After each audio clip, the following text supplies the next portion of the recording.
സുബഹി ബാങ്കിന്റെ മുമ്പ് 2 റക്അത്ത് തഹജ്ജുദ് നമ്മൾ ശീലിക്കണം. റമദാനിൽ തഹജ്ജുദ് തുടങ്ങാൻ നല്ല അവസരമാണ്. തഹജ്ജുദ് എന്ന 2 റക്അത്ത് അല്ലാഹുവേ നിനക്ക് വേണ്ടി ഞാൻ നിസ്കരിക്കുന്നു എന്ന് കരുതലാണ്. എന്നിട്ട് 2 റക്അത്തെങ്കിലും നിസ്കരിക്കലാണ്. റമദാനിലെങ്കിലും നമ്മളൊന്ന് നിസ്കരിച്ചത് അനുഭവിക്കണം മുഅ്മിനീങ്ങളെ. സുബഹിയുടെ അല്പം മുമ്പ് അത്താഴത്തിന് എഴുന്നേൽക്കുമ്പോ 2 റക്അത്തെങ്കിലും നമ്മൾ നിസ്കരിച്ചതെന്ന് അനുഭവിക്കണം. എന്താ നേട്ടമെന്നറിയുമോ? മഹ്ശറിൽ ജനകോടികൾ മഹ്ശറിൽ ഒരുമിച്ചു നിൽക്കുമ്പോ അതേ കോടിക്കണക്കിന് ദൂരെ നിൽക്കുന്ന സൂര്യൻ ഒരു ചാണകല നിൽക്കുന്ന മഹ്ശറില് എല്ലാ ആളുകളും ഇങ്ങനെ ഒരുമിച്ച് കൂടിയ സമയം, പാപത്തിന്റെ കണക്കനുസരിച്ച് വിയർപ്പിൽ മുങ്ങി നിൽക്കുന്ന സമയം, ഒരു കാലിന്റെ മീതെ ആയിരക്കണക്കിന് കാലുകൾ വന്നടിയുമെന്നാണ്. അങ്ങനെ ഒരു മഹ്ശറിൽ നമ്മൾ നിൽക്കുന്ന സമയം പടച്ച റബ്ബിന്റെ ഒരു ചോദ്യം വരുന്നുണ്ട്.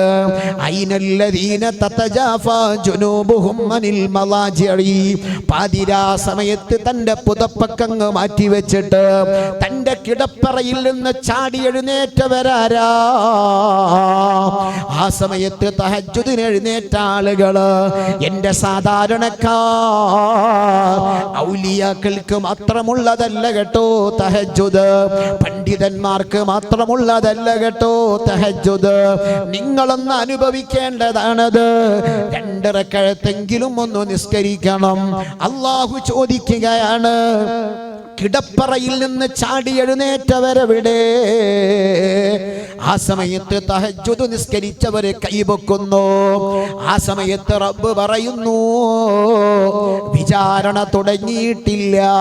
നിസ്കാരത്തെ കുറിച്ച് ചോദിച്ചിട്ടില്ല, ആരോഗ്യത്തെ കുറിച്ച് ചോദിച്ചിട്ടില്ല, സമ്പത്തിനെ കുറിച്ച് ചോദിച്ചിട്ടില്ല. ചോദ്യങ്ങളൊക്കെ വരുന്നതിന് മുമ്പാണ് ഈ ചോദ്യം. ആ സമയത്ത് തഹജ്ജുദ് നിസ്കരിച്ചവരൊക്കെ കൈവെക്കുമ്പോ പടച്ച റബ്ബിന്റെ ജവാബ് വരുന്നു, ഉദ്ഖുലുൽ ജന്ന ബിഗൈരി ഹിസാബ്.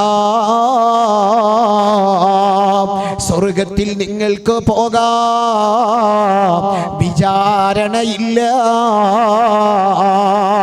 വിചാരണയില്ലാതെ സ്വർഗ്ഗത്തിലെത്താൻ കഴിയുന്ന വലിയ ഓഫറുള്ള നിസ്കാരമാണ് തഹജ്ജുദ്. നിർബന്ധ നിസ്കാരങ്ങൾ ശ്രദ്ധിക്കലോടുകൂടെ തഹജ്ജുദും നമ്മൾ ശ്രദ്ധിച്ചാൽ വിചാരണയില്ലാതെ സ്വർഗ്ഗത്തിലെത്താമെന്ന് മുഹമ്മദുർ റസൂലുള്ളാഹ്. ആ തഹജ്ജുദ് അനുഭവിക്കാൻ പറ്റിയ മാസമാണ്.